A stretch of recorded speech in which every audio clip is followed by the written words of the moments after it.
आपने वो गजल तो सुनी होगी, सीने में जलन आंखों में तूफान सा क्यों है, इस शहर में हर शख्स परेशान सा क्यों है।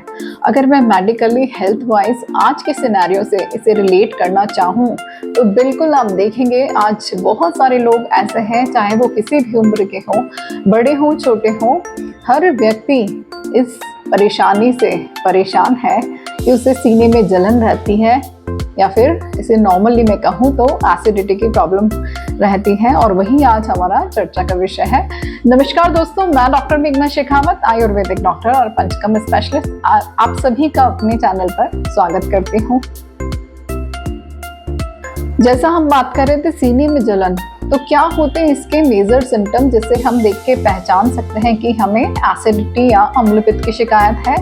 तो अगर आपको ये लक्षण दिखाई देते हैं कि सीने में जलन हो रही है, गले में जलन हो रही है, पेट में दर्द है, सीने में दर्द है, पेट फूला हुआ सा महसूस हो रहा है, ब्लोटिंग की प्रॉब्लम है, टायर्डनेस महसूस हो रही है, बिना कुछ किए थकान महसूस हो रही है, जी मचला रहा है, खट्टी और कड़वी डकारें आ रही हैं, यानी कि जो खाना खाया है वो बाहर आ रहा है मुंह से, और कड़वा पानी सा मुंह में महसूस हो रहा है, घबराहट सी हो रही है, बेचैनी बनी हुई है, फिर स्किन पे रैशेस, इन सब सिम्टम्स के साथ रैशेस बने हुए हैं, इचिंग की प्रॉब्लम हो चुकी है, शरीर में भारीपन महसूस हो रहा है, चक्कर आ रहे हैं, कई लोगों को हिचकी बनी रहती है, या फिर खाना खाते ही पेट खराब सा हो जाता है, डायरिया की शिकायत रहती है। तो इस तरह के कुछ सिम्टम्स आपको दिखाई देते हैं तो ज़रूर ये हाइपर एसिडिटी या फिर अम्लपित्त की निशानी है।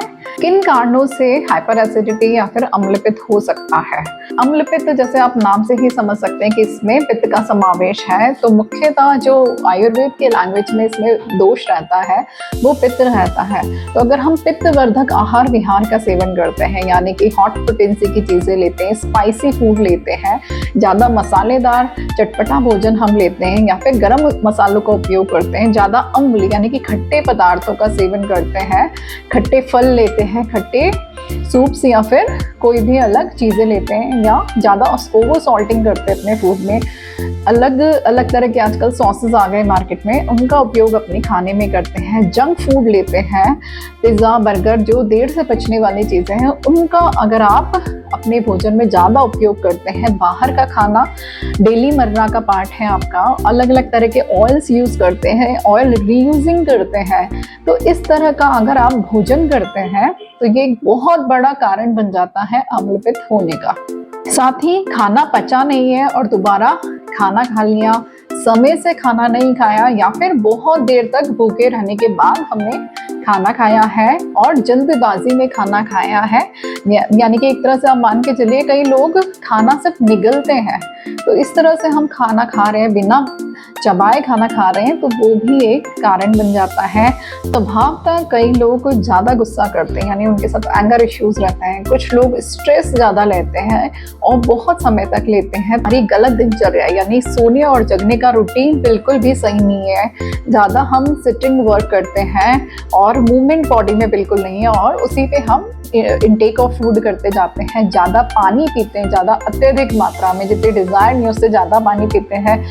इसके अलावा नशीले पदार्थों का सेवन, स्मोकिंग, अल्कोहल, ये भी बहुत बड़ा कारण है एसिडिटी होने का। नींद समय पे नहीं आती है, नींद नहीं आती है, बहुत देर तक हम जगते रहते हैं। इसके अलावा कुछ मेडिकल कंडीशंस में भी, पेप्टिक अल्सर में, ड्यूोडेनल अल्सर में, या फिर कोलीलिथियासिस की प्रॉब्लम, पित्ताशमरी में, या फिर अपेंडिसाइटिस के ही पेशेंट्स को रहता है, वहाँ पे भी एसिडिटी होने के चांसेस होते हैं। हमारा लिवर भी सही ढंग से फंक्शन नहीं कर रहा है, मेटाबॉलिक रेट बिल्कुल सही नहीं है, कारण बन जाता है कि हमारी बॉडी में एसिडिक लेवल बढ़ जाता है।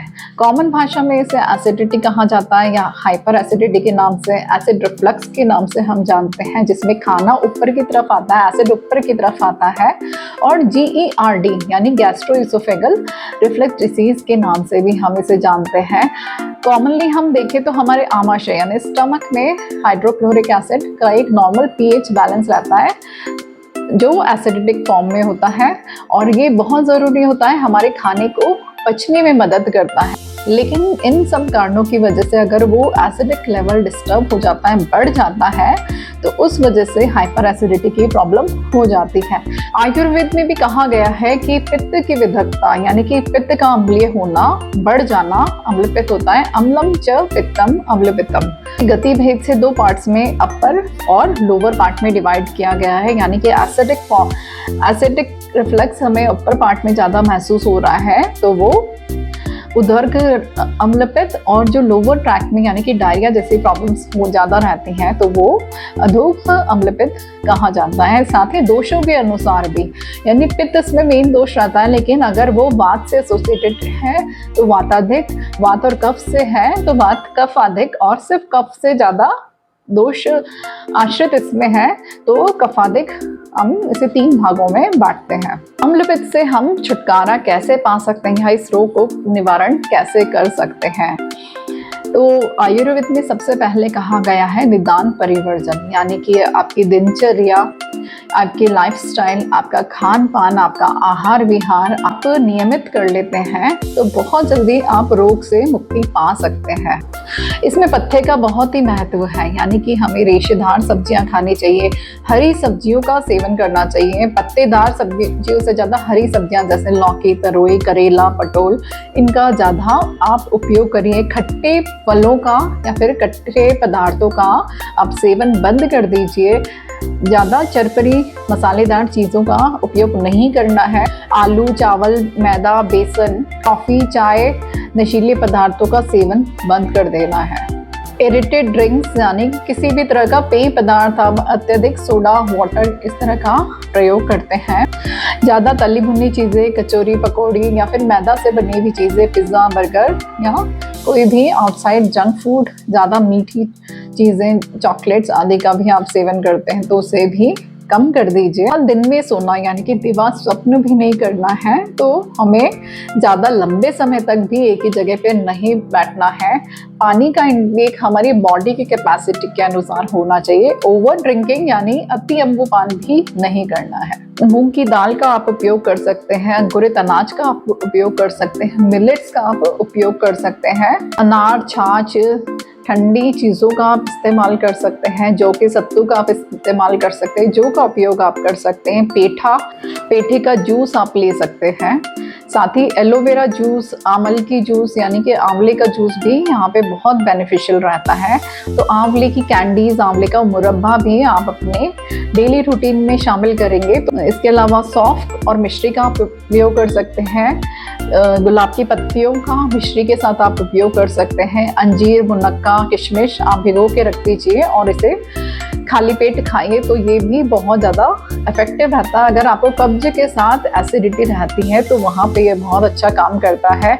आयुर्वेद में इसे चिकित्सीय पैमाने में शमन चिकित्सा और शोधन चिकित्सा में बांटा गया है। शमन चिकित्सा यानी पैलिएटिव थेरेपी, जिसमें हम औषधियों का उपयोग करते हैं, जिसमें मैं सिंगल हर्ब्स की बात करूँ तो शतावरी, आमलकी, मधुयष्टि का उपयोग बहुत बेनिफिशियल रहता है। इसके अलावा कुछ मेडिसिन हम सिवियरिटी में उपयोग करते हैं, जिसमें अविपत्तिकर चूर्ण बहुत फायदेमंद है, जिसमें त्रिफला, त्रिकटु, विडंग, मुस्तक, निशोत, चीनी, लौंग, एला यानी इलायची का कॉम्बिनेशन बनाकर ये पाउडर बनाया जाता है और ये बहुत बेनिफिशियल रहता है एसिडिटी के पेशेंट्स में। प्रवाल पंचामृत, प्रवाल पिष्टि, मुक्ता विष्टि, लघु सूचेकर रस, कामधुधा रस, इस तरह की औषधियाँ हम उपयोग करते हैं। पटोल आदि क्वाथ, हरित की चूर्ण, त्रिफला चूर्ण, पटोल निम्बादि क्वाथ, निम्बादि चूर्ण, द्राक्षादि चूर्ण, पिपली घृत, शतावरी घृत, कुष्मांडवले, ऐसी बहुत सारी औषधियाँ हैं जो इसमें बहुत अच्छा रिजल्ट्स देती हैं। और साथ ही सिवियरिटी के केसेस में हम शोधन चिकित्सा, जैसे प्यूरिफिकेशन थेरेपी, पंचकर्म के नाम से भी आयुर्वेद में जानते हैं, उसमें जैसे मैंने कहा था कि इस दोष की अधिकता, अगर कफ ज़्यादा है और अपर पार्ट में एसिडिटी ज़्यादा रहती है तो हमें वमन यहाँ पे पेशेंट्स को कराते हैं। जो अधोगमन पित्त है यानी कि लोअर पार्ट में प्रॉब्लम ज़्यादा है तो वहाँ पे हम विरेचन का उपयोग करते हैं। तो इस तरह से एक प्रोटोकॉल सेट किया जाता है जिसके द्वारा पेशेंट्स की कंडीशन देख के, सिवियरिटी देख के हम ट्रीटमेंट डिसाइड करते हैं। अगर हम अपने आप को नियमित रखेंगे तो अपनी देखभाल हम स्वयं कर सकते हैं, खुद कर सकते हैं। और अगर आप किसी भी बीमारी को इग्नोर करेंगे, अगर जैसे सिम्टम्स की हम बात कर रहे थे, सीने में जलन है और या फिर हार्ट में बर्निंग है, एक बार इसको इग्नोर कर देते हैं और लोकली अपने लेवल पे दवाइयाँ लेते हैं, लेकिन कई बार ये हार्ट प्रॉब्लम्स को भी न्योता देता है, उसका भी एक बहुत बड़ा सिम्टम हो सकता है। पेट में दर्द है तो वो अल्सर्स का भी कारण हो सकता है। तो ये सब इंडिकेशंस होते हैं कि कहीं आपको कोई और बीमारी तो नहीं, इसलिए ज़्यादा अगर प्रॉब्लम बड़ी हुई है तो अपने डॉक्टर से संपर्क करें, उनसे इलाज लें। और आप हमसे भी बात कर सकते हैं दिए गए नंबर पे। व्हाट्सएप पे हमें 3 से 5 के बीच में मैसेज कर दीजिए, हम आपका मैसेज प्रायोरिटी पे लेंगे। और अगर अभी तक आपने हमारा चैनल सब्सक्राइब नहीं किया है तो उसे ज़रूर करिए, क्योंकि आगे भी हम ऐसे ही आयुर्वेद से और हेल्थ से रिलेटेड नॉलेज सेशंस लेने वाले हैं ताकि आप जल्द से जल्द रोग मुक्त हो, हेल्दी हो। धन्यवाद।